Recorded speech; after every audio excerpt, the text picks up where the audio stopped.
And at this time, I'd like to close the event with a speech from Dr. Bond. I want to give him an opportunity to share.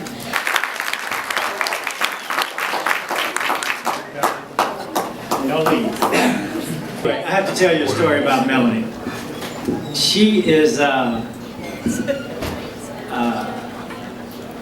very talented woman, number one. Everybody, you can see that. But she's very touchy-feely. So, and that's completely, I mean, you know, I'm empathetic, I'm courteous, but she's fluffy. And so when she had this idea about a patient appreciation dinner, you know, it sort of was odd to me. Like, you know, not that, you know, we don't appreciate the patients, but you know, this. And so I'm thinking, what are we going to do? What, you know, what?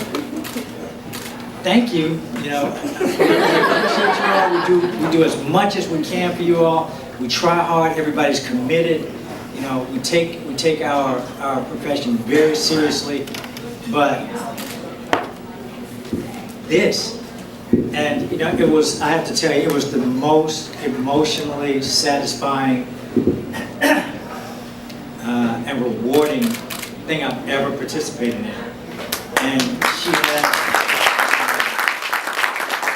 this concept of actually giving back to the patients in a different setting, in a different way, never crossed my mind. And you know, I think that this is a reflection of the importance of women and what they bring to the table, not only just in families, but in the workplace, in government. It's an amazing thing, and I have to just say thank you so much for everything you do for us. Besides her remarkable personality. Now, the second thing I want to do is I want to acknowledge all of my family that came here. This isn't all of it. I know.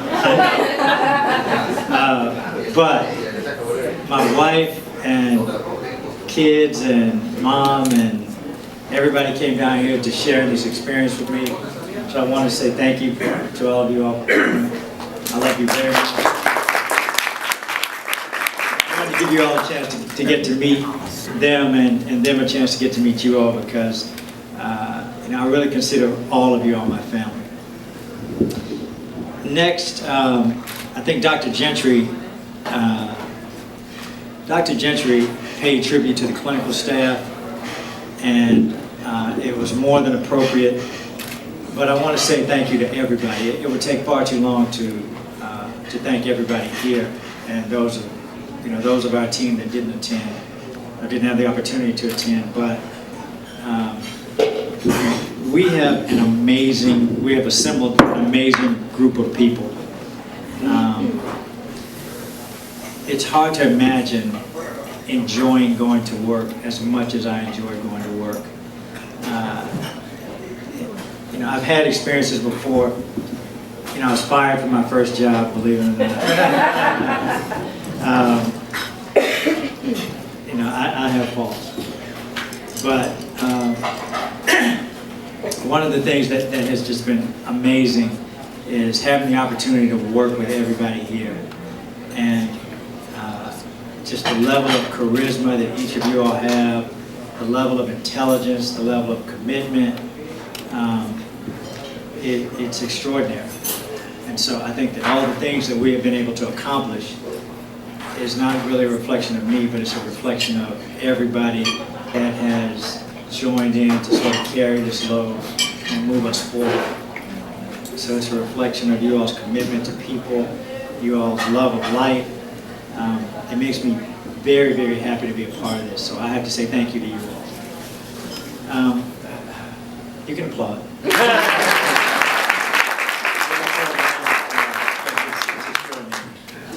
You know, the next thing I want to talk about is I want to give you an explanation.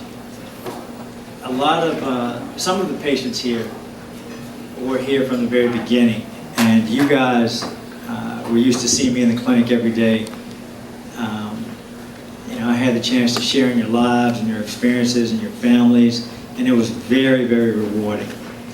But what we have found over time is that the economic environment changes and technology changes. And when we started doing this pain thing, we realized early on that there was something wrong with it. It didn't make a whole lot of sense. You know, people have back pain or neck pain or arm pain, and they go see a doctor, and then they walk out with a prescription for narcotics. And the narcotics get rid of the pain, but they don't treat the underlying problem. So we realized that early on, and we thought that there has to be a better way. There has to be something that the entire world seems to be missing. So as we started to try to help people, we took a completely different approach. We decided that what we would do is, let's try to find the basis of this pain. Let's try to figure out why people are hurting. Everything has to have some basis. It's only logic. And it doesn't make sense that nobody in the medical profession is trying to figure out the root cause of this. So we embarked upon this journey, and as our company got bigger and we had more success and we grew, it became necessary for us to sort of separate, be more corporate and sort of separate our duties.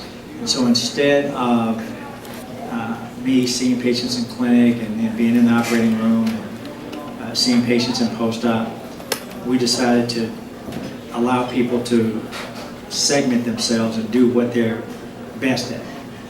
And you know, as a result of this, as a result of having extremely competent people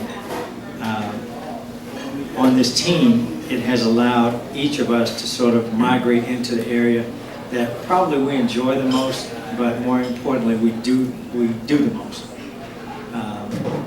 We do the most effectively. And so the clinical staff sees our patients in clinic, and they do an amazing job, an absolutely amazing job. I, on the other hand, am in the operating room all the time. That's really all I do now. And it has afforded me the opportunity to spend more time investigating and researching why people have certain types of pain and identifying the underlying anatomic cause. That has been a great help for us, and it actually has been a great help for the patients, I believe, because now we've been able to get in there and figure out, or at least repair the damage, the underlying damage, and get patients off of these narcotics. One of the examples that I give all the time is the example of a heart patient. A patient comes in to get a heart surgery, you know, post-heart attack or whatever. The surgeon splits their sternum here and takes a device to spread their chest open.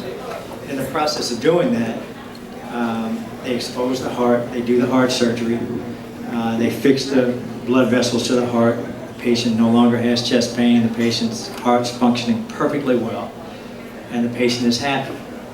But at the end of the day, the patient returns back to his doctor several weeks later and says, hey, you know, my heart is functioning fine, but my chest is killing me.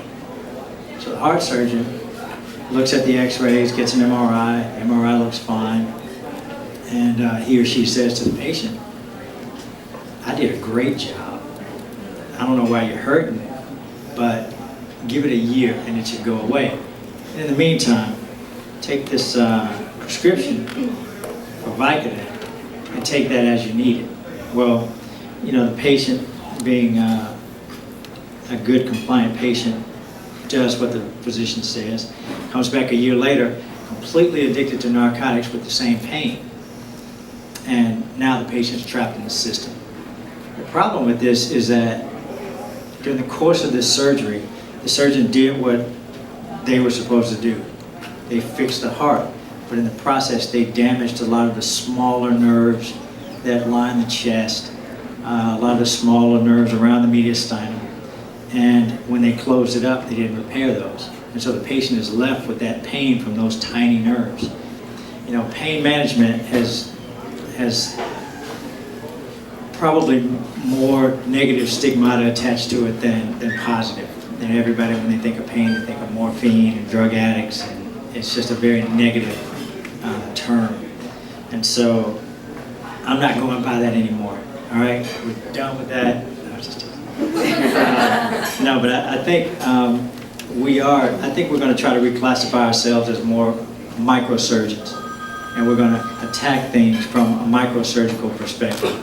Those tiny nerves that innervate your joints and your spine and your neck, your chest, your abdomen, those are the nerves that we, through research and investigation, have been able to identify, and those are the things that we go and repair, and those are the things that help you get better. And the only reason I've been afforded this opportunity to investigate this is because of the superior team that I have working with me. And so I have to say again, just thank you from the bottom of my heart to all of you. And I think that, you know, although it's a very different system, highly unusual, it works the best in terms of addressing our patients' interests. It's odd, I know a lot of patients don't even believe I exist. They never see me, and when they do see me, they're partially intoxicated from anesthesia drugs.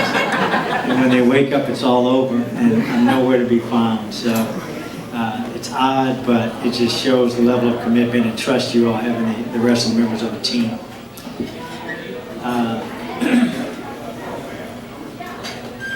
There are a million things I could say about our staff, but I'm going to stop here as far as that goes. The last thing I want to talk about is our patients. You know, I think that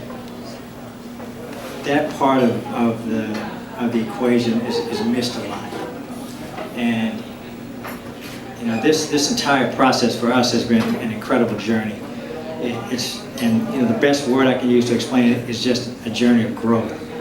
And a part of that growth has come from, you know, I look at the people that we work with, and I go back to the beginning, and I look at where we started and who we were then and who we are today, and it's completely different, completely different. And I think that the lesson behind it all has just been understanding the importance and power of giving. And we couldn't give if it weren't for our patients. You know, the feedback we get from you all, the love we get from you all, the interaction that we get from you all is so much more important than anything that could ever come to us financially. It supports us, it gives us a reason to come every day. You know, I've seen people come into the operating room and people come into the clinics. And they're confronted by a group of staff people that are just, they have their own problems, their own family issues, social issues, financial issues. And then by the time you all come in and you leave, they're happy. And so we gain just as much from you guys as hopefully you all gain from us. But it's important for us now. You guys are a part of our lives. It's the relationships that we have with you all are amazingly important. I mean, I think it's underappreciated by you all, how important you all are to us. So to that end, I just want to say thank you all for trusting us. Thank you all for letting us become a part of your families. And on one level, I hope you guys get away and go away, and you're all better and you never have to come see us again. But on another level, I hope that socially you guys will keep in touch with us and continue to let us be a part of your lives, because it means a lot to us.